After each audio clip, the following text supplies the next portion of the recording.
Hey YouTube, it's Christy Nitro from the fabulous Las Vegas area, and in this video you're going to get a 2-for-1. I'm going to tell you about Dannielle's Brown challenge here on YouTube. She's having her 1000 Subbie giveaway challenge and she is so excited about it, you guys.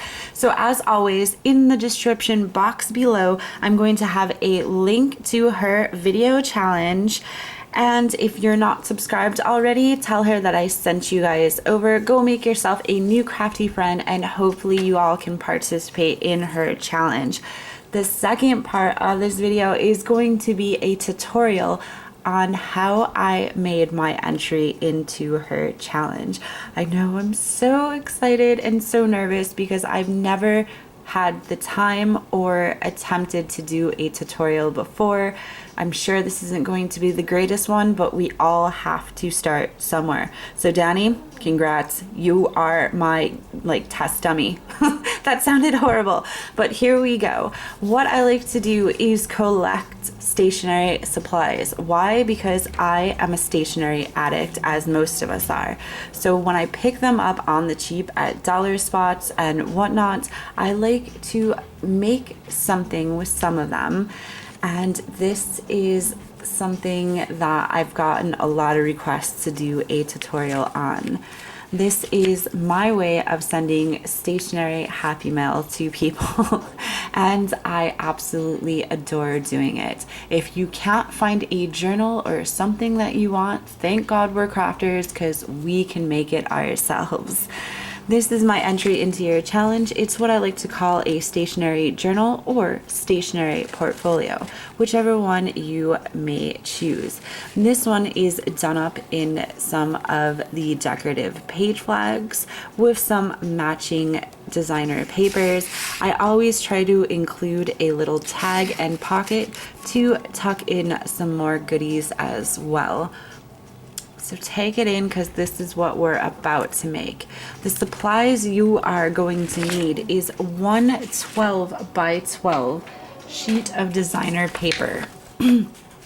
Double-sided always works the best for this project. And yes, one 12 by 12 paper will do everything and you'll have some leftovers.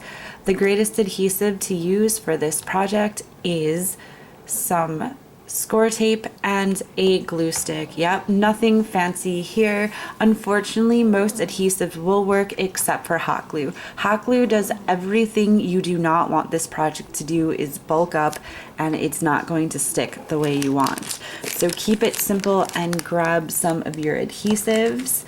You're also going to need your trusty pencil, whatever it may be, a bone folder. If you do not have one of these, do not worry, just grab something that you can go ahead and work in the papers. You're going to need a ruler for the measurements that I'm going to include. And you are going to need some chipboard or cardboard. If you don't have chipboard, you just need something sturdier than your everyday paper. Cereal boxes work really well. That's what I used to use for years. Yep, again, nothing fancy. And also for this, we're going to use your everyday, what you think of a post-it note. So your normal size stationery. After you eaten your cereal or you have your chipboard, go ahead and cut your front and back covers 3.5 by 3.5. This is going to fit perfectly that everyday sticky note and center it. So go ahead and make your front and back cover. Your spine, or what I like to call, sorry guys, allergies. Your spine is your heart and soul of any journal book. If you have a crappy spine, you have a crappy book. Enough said, so go ahead and make that 3.5 by 7/8 of an inch. You can do 1 inch, you can do 2 inches, you can do 3 inches. I would not go any smaller than 1/2 inch. This just gives your binding a little room to grow. Now with that 12 by 12 piece of paper, you're gonna go ahead and make your first cut, and that is gonna be 9.5 by 4.5.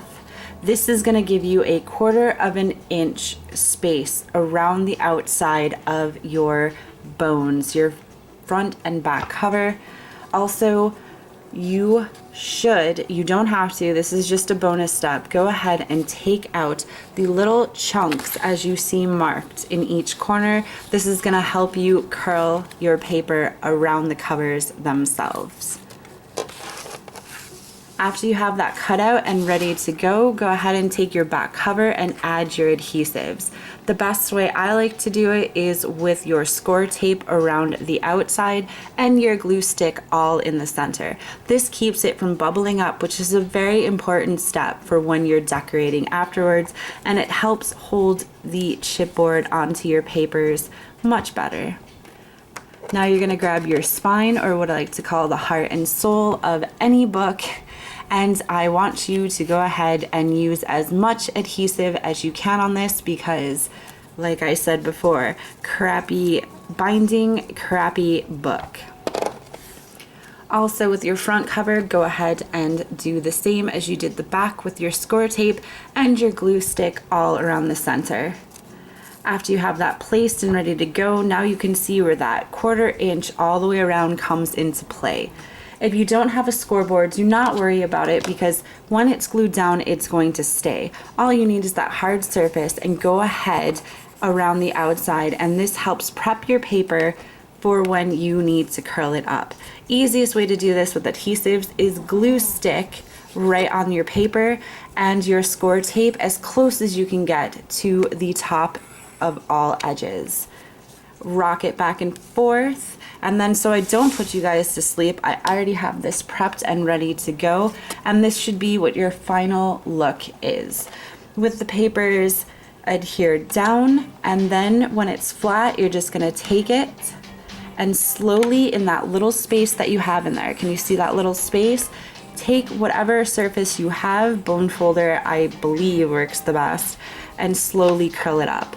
Repeat this on the other side, and you're going to have your cover officially ready to go. The inside paper, it's hard to give you guys the measurement because everyone has different styles on how they want it to look. Some people like it all the way over the edge, some people like a little room in the middle, so that's up to you. Just take a leftover piece of your 12 by 12 papers and line it up however you want, mark it, and cut. Once you have that done, go ahead and double check to make sure it fits. If it fits the way that you want, I like to have that little space like you're seeing here. This is where you can decorate it, distress it up with your distress inks, paint, stencil, stamp, whatever you want to do in the background of your piece. Now you're gonna take your bone folder again. When it's adhered down, the adhesive should just go as easy as this. Score tape around the outside, and yes, on that heart and soul of the piece, get the tape down on that spine and go ahead and glue stick everywhere else.